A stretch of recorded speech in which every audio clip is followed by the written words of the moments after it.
नमस्कार दोस्तों, आप सभी का स्वागत है कॉन्सेप्ट एकेडमिक यूट्यूब चैनल पर। और हम डिस्कस कर रहे थे आपका एनवायरनमेंट।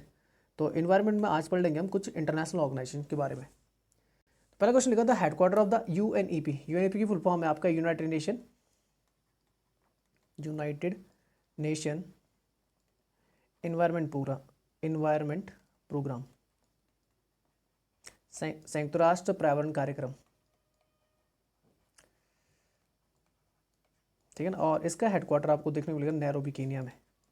ठीक है ना। स्थापना आप जानते हैं 1972 में हुई थी और 5 जून से आपका एनवायरनमेंट डे मनाना स्टार्ट हो गया था 1974 से। तो लिखा United Nation Environment Programme was established in the 1972. Since the 1972, it is dealing with the critical environmental challenges.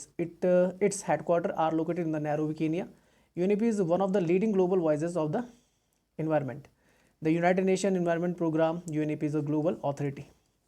It sets the environmental agenda and promote the coherent implementation of the environmental dimension of the sustainable development within the United Nations system. It serves as an authoritative advocate for the global environment. In the March 2022, UNEP celebrated its 50th anniversary 2022 में इसी साल। अच्छा, report publish by the UNEP कौन कौन सी करती है? देखो, emission gap report, adaptations gap report और ग्लोबल इन्वायरमेंट आउटलुक। और एक होता है तुम्हारा कौन सा, फ्रंटियर्स नाम से। ये 4 रिपोर्ट ये क्या करती है, पब्लिश करती है। वर्ल्ड इन्वायरमेंट डे की अगर बात करें तो 5 ऑफ जून सिंस 1974 से ये आपका हर साल मनाया जा रहा है। It was led by the United Nations Environment Program (UNEP).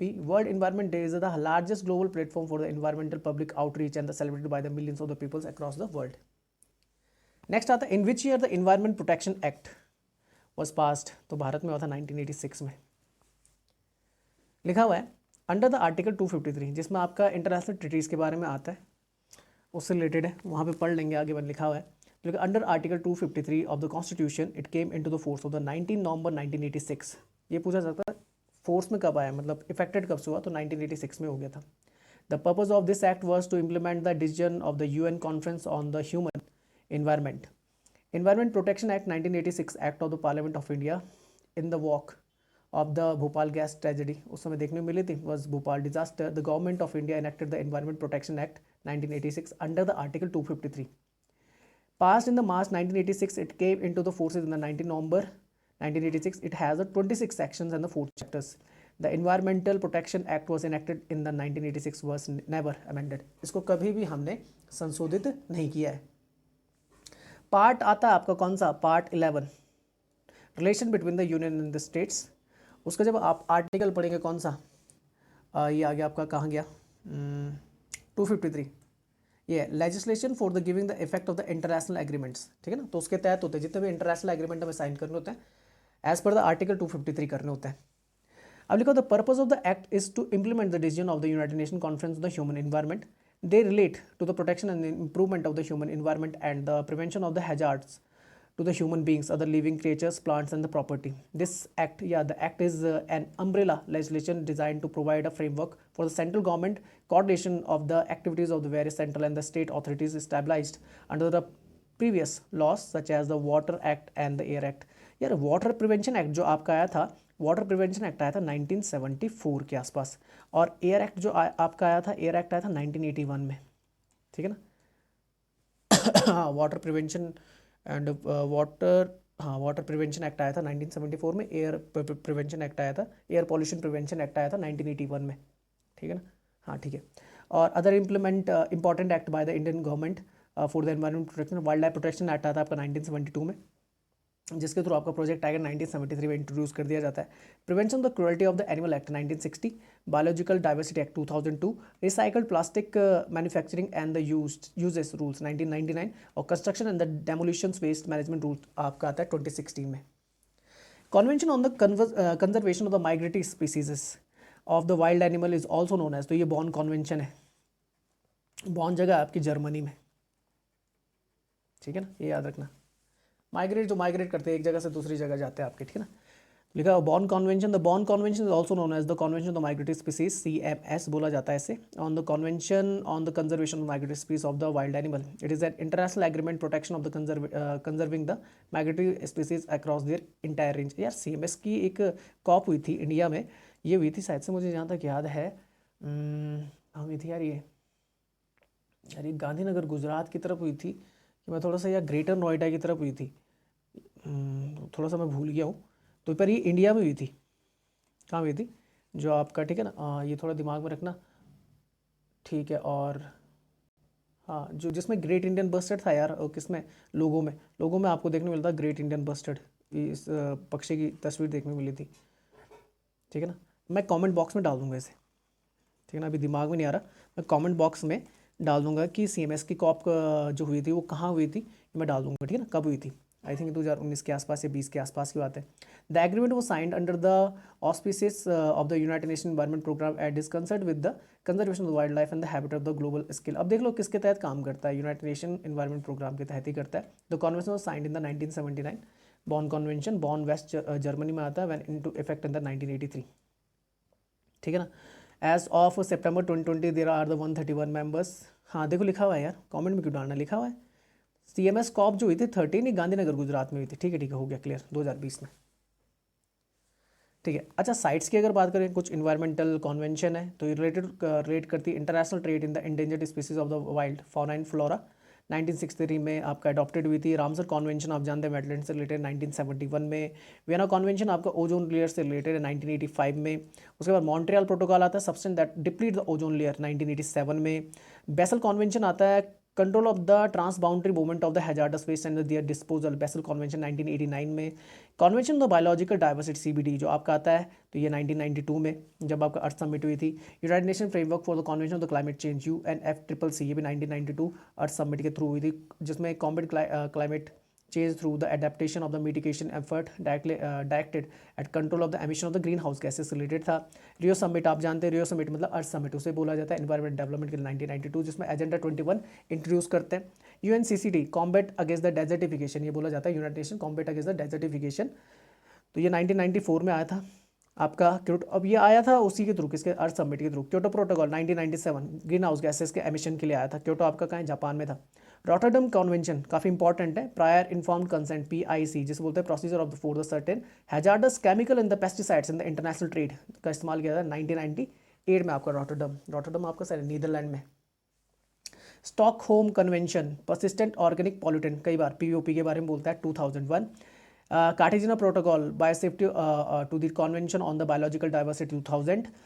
Nagoya protocol बहुत इंपॉर्टेंट है, नगोया आपका जापान में। Access to the genetic resources and the fair and the equitable sharing of the benefit arising from their utilisation एप्स to the convention on the biological diversity 2010, मतलब ये CBD से related है, आप याद रखना, बायोलॉजिकल डाइवर्सिटी से। मिनीमाटा कॉन्वेंशन, ठीक है ना, ये आपका Japan. Protect to the health and the environment from the adverse effect of the mercury, कई बार पूछा जाता है कि भाई मरकरी का अगर सेवन हो जाए या मरकरी शरीर के अंदर चल जाए तो कौन सा रोग हो जाता है, मिनीमाटा 2013। और किगाली प्रोटोकॉल जो अभी किगाली एग्रीमेंट हुआ था, तो ये आपका मॉन्ट्रियल प्रोटोकॉल को अमेंड किया गया था 2016 में, याद रखना। तो इसका संबंध किससे, आपका ओजोन डिप्लीशन से रिलेटेड थी, ठीक है ना। तो मॉन्ट्रियल प्रोटोकॉल के बाद आया था किगाली। और किगाली जो है आपका वो रवांडा की कैपिटल है, रवांडा।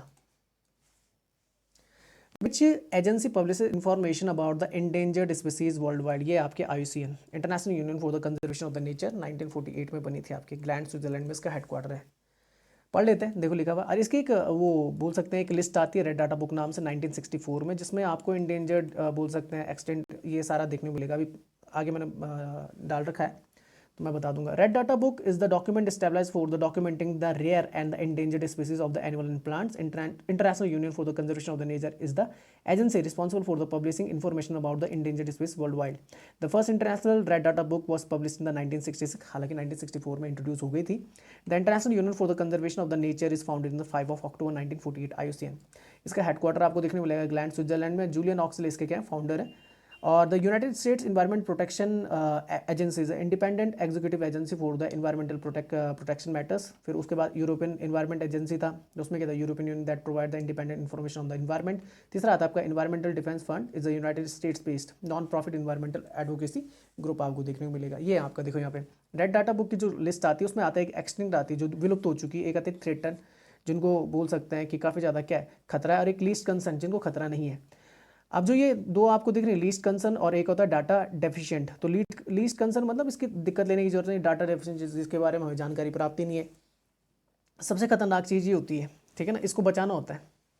तो इसमें आता है सबसे पहला आता है वॉनरेबल आता है आपका, ठीक है ना, वॉनरेबल जिन पे खतरा हो सकता है। फिर आता है आपका कौन सा, बोल सकते हैं इंडेंजर्ड, ठीक है ना, जो खतरे में, और क्रिटिकली इंडेंजर्ड जो बहुत ज़्यादा खतरे में।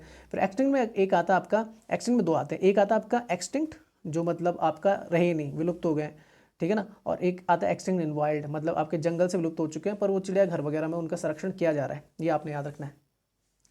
विच of the following statement is are correct regarding the Montreux record. Montreux record wetland से रिलेटेड है।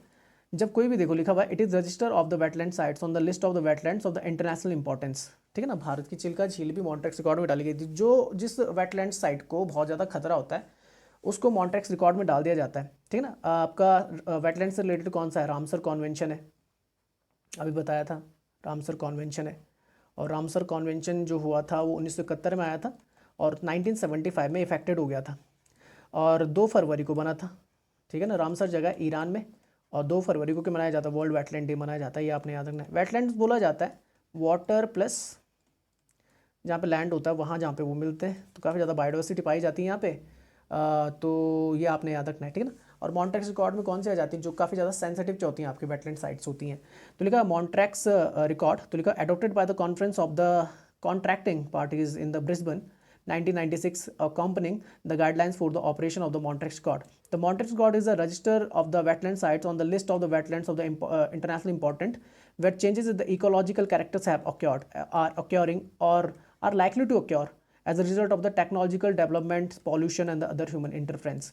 It is the principal tool of the convention and the maintained as part of the Ramsar list. Indian wetlands and the Montreux report लिखा हुआ है Keoladeo national, जो केओलाडियो घाना national park है राजस्थान में, और Loktak lake आ गई Manipur, has been included in the Montreux record in the 1990, सबसे पहले ये आए थे, and the 1993 respective the Chilka lake Odisha included the Montreux record in the 1993 have been removed in the November 2002.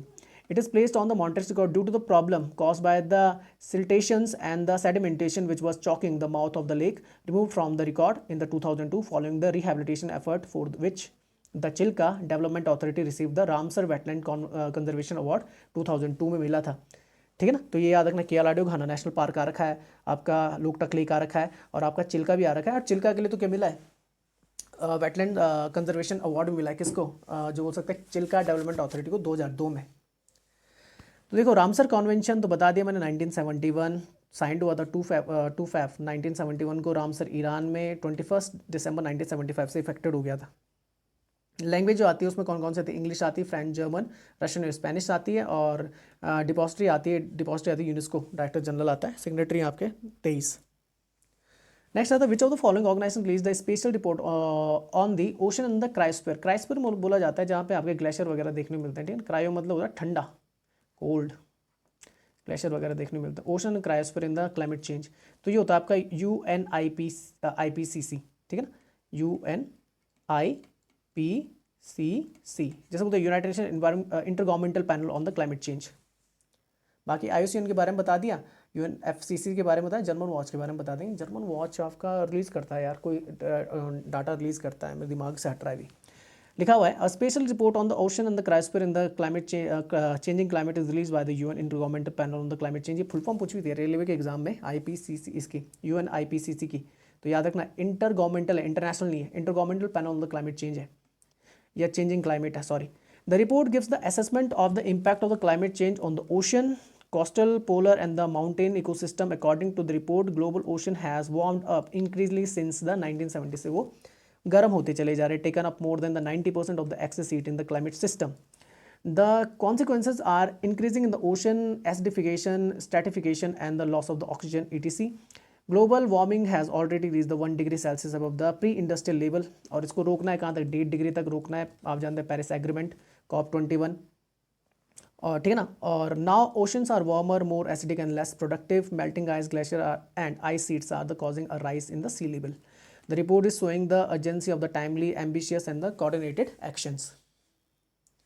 तो ये देखो मैं यहाँ पे लिखा 1988 में फाउंड हुआ था आपका UNIPCC। इसका हेडक्वार्टर आपको जेनेवा स्विट्जरलैंड में देखने को मिलेगा। फाउंडर है बर्ट बोलिन और चेयर है आपके हाउसोंग ली, ठीक है ना। और आपका पेरेंट ऑर्गेनाइजेशन आती है वर्ल्ड मेट्रोलॉजिकल ऑर्गेनाइजेशन और यूनाइटेड नेशन एनवायरनमेंट प्रोग्राम आता है। वाइस चेयरमैन आपको देखने को मिलेगा योबा शोकोना। अच्छा, which of these an organisation that promote the sustainable management and the conservation of the tropical forest, ये इसके लिए आपका आता है इंटरनेशनल ट्रॉपिकल टिम्बर ऑर्गेनाइजेशन आता है, ये आपने याद रखना है। पढ़ लेते हैं इसके बारे में। लिखा हुआ है international tropical timber organisation is an organisation that promote the sustainable management and the conservation of the tropical forest. Tropical मतलब होता है ट्रॉपिक्स पे जो होता है, ठीक है ना। जैसे आपके एक ट्रॉपिकल रीजन आता है, तो जो आपका ट्रॉपिक ऑफ कैंसर से लेकर ट्रॉपिक ऑफ कैप्रिकॉन तक आता है, ठीक है ना। मतलब कर्क रेखा से मकर रेखा के बीच का क्षेत्र ट्रॉपिक्स बोला जाता है। International tropical timber organisation founded in 1986 formed हुई थी उस समय, और इसका हेडक्वार्टर आपको देखने को मिलेगा योकोहामा में, Japan. Its members represent about the 80% of the world tropical forest and the 90% of the global tropical timber trade. अभी बता देंगे टिम्बर में क्या अंतर होता है, टिम्बर होता क्या है। The most recent is international tropical timber agreement 2006 entered into force in the 7th of December 2011। तो अभी जो एग्रीमेंट हुआ था 2011 में आपका इफेक्टेड हो गया था। The main objective of the International Tropical Timber Organization are develops internationally agreed with the policy guidelines and the norms of the encourage the sustainable forest management and sustainable tropical timber industries and देखो industry ना trade assess, ठीक है ना। तो industry और trade से related है। assist tropical members countries through the projects and the other activities, collect the analyze and the disseminate the data on the products and the trade of the tropical timbers, promote the sustainable tropical timber supply chain, help the develop the capacity in the tropical forest। आगे लिखा हुआ है United Nation forum on the forest is the subsidiary body of the economic and the social council of the United Nation इकोसॉक। जो आप जानते हैं कि प्राइम ऑर्गन है किसका, यूनाइटेड नेशन का, with the main objective to promote the management conservation and sustainable development of the all the types of the forest. Greenpeace की अगर बात करें is a non governmental environment organisation found in the 1971, और world wide fund of the nature की अगर बात is a science based organisation that addresses the issue such as the conservation of the species and its habitat, climate change, water and the environmental education among many others. Timber, अब देखो difference क्या होता है would लकड़ी में और timber में। देखो would is a hard fibrous material that forms a main substance of the trunk और द ब्रांचेस, जिसमें आपको क्या देखने मिलेंगे, शाखाएं देखने मिलेंगी ऑफ अ ट्री, जिसमें वुड होते हैं। ट्री की जो शाखाएं होती हैं आपको उससे बनती है, ठीक है ना। ऑफ अ ट्री और a serve use for the fuel of timber, where is the timber is the prepared for use of the building and the, देखो बिल्डिंग एंड द कारपेंट्री के लिए यूज होता है। Tree is grown for the timber और a wood beam और the boards use in the building a house. घर बनाने के लिए, जहाज बनाने के लिए, अदर स्ट्रक्चर के लिए टिम्बर का इस्तेमाल बड़ी बड़ी चीज़ों को बनाने के लिए किया जाता है। आईयूसीएन की अगर बात करें तो international union for the conservation of nature and natural resources headquarter, तो अभी बताया था ग्लैंड स्विट्जरलैंड में आपको देखने को मिलेगा आईयूसीएन का हेडक्वार्टर, ठीक है ना। ये पढ़ा चुका 1914 5 ऑफ अक्टूबर ग्लैंड स्विट्जरलैंड बता दिया था आपको, ठीक है ना। आईयूसीएन रेड लिस्ट 1964 1966 से इसने रखना स्टार्ट कर दिया था अपना। फिर बताया था critically endangered, endangered, vulnerable, extinct the wild, ठीक है, लीस्ट कंसर्न्ड, ठीक है ना। ये सारा कुछ इंटरनेशनल ऑर्गेनाइजेशन आते हैं जैसे United Nation conference on the trade and development, UNCTAD बोला जाता है, जेनेवा स्विट्जरलैंड में देखने को मिलेगा। WHO world health organization Geneva Switzerland में देखने को मिलेगा। World economic forum Geneva Switzerland, international labour organization Geneva Switzerland, world trade organization Geneva Switzerland में आपको देखने को मिलेगा। वर्ल्ड ट्रेड ऑर्गेनाइजेशन ये बता दिया। मेट्रोलॉजिकल ऑर्गेनाइजेशन की बात करें Geneva Switzerland, intellectual property organization जिसे बोलते हैं वीपो जेनेवा स्विट्जरलैंड में। International committee on the red cross, तो ये भी जेनेवा स्विट्जरलैंड में आपको देखने को मिलेगी रेड क्रॉस वाली। The federation international the football association FIFA, इसका हेडक्वार्टर आपको ज्यूरिक में देखने को मिलेगा। और world wide fund of the nature WWF जिसे बोलते हैं, ये आपको ग्लैंड स्विट्जरलैंड में देखने को मिलेगा। Where is the Indian forest research institute located, Dehradun 1906 बता दिया था, ठीक है ना। और जानते हैं 1987 से ये क्या करता है, आपकी एक रिपोर्ट जारी करता है जो आपको फॉरेस्ट सर्विस से रिलेटेड होती है, बायनुअल होती है। 2021 में हुई थी इससे पहले, अब कब होगी 2023 में होगी, ये याद कर लेना आप। 1991 में यूनिवर्सिटी ग्रांट कमीशन ने इसे डीम्ड यूनिवर्सिटी का दर्जा दे दिया था, ये आप याद रखना। Greenpeace is a non governmental environmental organization, तो ये काम क्या करती है, क्लाइमेट चेंज से रिलेटेड है, बिल्कुल सही है। डिफॉरेस्टेशन से रिलेटेड है, बिल्कुल सही। प्रोमोटिंग द पीस, बिल्कुल सही है। ऑल ऑफ द अबव आ जाएगा। तो लिखा ग्रीन पीस, ग्रीन पीस है ना non governmental environmental organization with offices over the 40 country, 40 जगह इनका क्या आपका देखने को मिलेगा, क्या बोल सकते हैं हेडक्वार्टर्स देखने को मिलेगा, सॉरी आपकी इस शाखाएं देखने को मिलेंगी, ऑफिसेज देखने को मिलेंगी। और हेडक्वार्टर आपका ग्रीन पीस का एम्स्टरडम में देखने को मिलेगा, नीदरलैंड में। It was founded by the Bill Darnell and the Dorothy Stowe in the 1971 in the Vancouver, Canada. Greenpeace is known for its direct action and is one of the most visible environmental organizations in the world. The mission of the Greenpeace is to ensure the ability of the earth to nurture the life in all its diversity and the focuses on the world life issues such as climate change, deforestation, overfishing, commercial whaling, genetic engineering and the anti-nuclear issues. अब देख लेते हैं climate change से related. One of the main focus on the organization is to stop the increasing and the temperature of this earth beyond the 1.5 degree Celsius so that the earth does not face the climate change. Greenpeace want to put a stop to global warming and the greenhouse gas emission. The combustion of the fossil fuels emits a large amount of the CO2 in the atmosphere. As the result, we have the climate change and the pollution. Greenpeace believes that by preventing climate change we can make the world better place. Deforestation की अगर बात करें, Greenpeace has been working with the indigenous allies to ensure the delineations of their territories. It helped to expose the horrible violence perpetrated by the loggers and the land grabbers against the forest defenders. They have also been advocating for the zero deforestation and the pressuring the government to strengthen the forest protection. Promoting peace, Greenpeace is an independence campaigning group. It is using peacefully protest and creative the confrontation to raise the awareness of the global environment issues. It pushes the solution that are critical to the green and the peaceful future. अच्छा, आगे चलते हैं. तो लिखा mission and the statement vision of the green peas. तो लिखा climate change is one of the most threatening scenarios for the both human and the non human life forms, protecting our marines reserve by the defending our oceans, protecting the forest biodiversity, creating the toxin free future by the decreasing the use of the hazardous chemical, encouraging a campaign for the sustainable agriculture by encouraging the better farming practices, promoting the peace, disarmament and the non violence. ठीक है ना. तो इस video को यहीं तक रखते हैं. जय हिंद, जय भारत.